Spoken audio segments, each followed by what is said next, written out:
क्या आप पृथ्वी के बारे में 3 अद्भुत तथ्य जानते हैं? पहला, पृथ्वी के जन्म से लेकर अब तक वास्तव में स्थिर जलवायु होना सामान्य घटना नहीं है।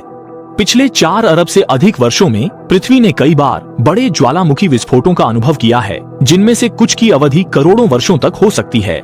बहुत लंबे समय तक पृथ्वी की जलवायु अत्यधिक अस्थिर रही है। जटिल जीवन के संदर्भ में अनुकूल जीवन के लिए समय केवल कुछ करोड़ वर्षों का ही हो सकता है।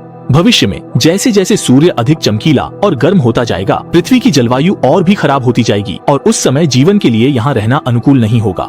दूसरा, पृथ्वी के अंदरूनी हिस्से में सूर्य की सतह के समान उच्च तापमान है। पृथ्वी के आंतरिक कोर में भी लगभग 6000 डिग्री तापमान होता है। लोहे, निकेल और अन्य धातुओं से बना कोर न केवल पृथ्वी की स्थिर संरचना की नींव है, बल्कि पृथ्वी के चुंबकीय क्षेत्र की कुंजी भी है।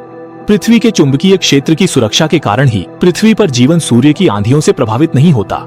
तीसरा, पृथ्वी ने कई बार उल्कापिंड टकराव की घटनाओं का सामना किया है। ये छोटे बड़े उल्कापिंड जब सतह से टकराते हैं तो वे आसपास के पर्यावरण को तेजी से नष्ट कर देते हैं और सतह पर एक स्पष्ट गड्ढा छोड़ देते हैं, शॉम्प, जिसमें सबसे गंभीर स्थिति में यह पृथ्वी के अधिकांश प्रजातियों के विलुप्त होने का कारण बन सकता है। कुछ शोध से पता चलता है कि डायनासोर का विलुप्त होना संभवतः एक विशालकाय उल्कापिंड के टकराने से संबंधित हो सकता है। इसलिए अज्ञात से भरे ब्रह्मांड में मानव बहुत छोटा और बहुत नाजुक है। ब्रह्मांड के 13 अरब 70 करोड़ वर्षों की तुलना में मानव का अस्तित्व का समय वास्तव में उल्लेखनीय नहीं है।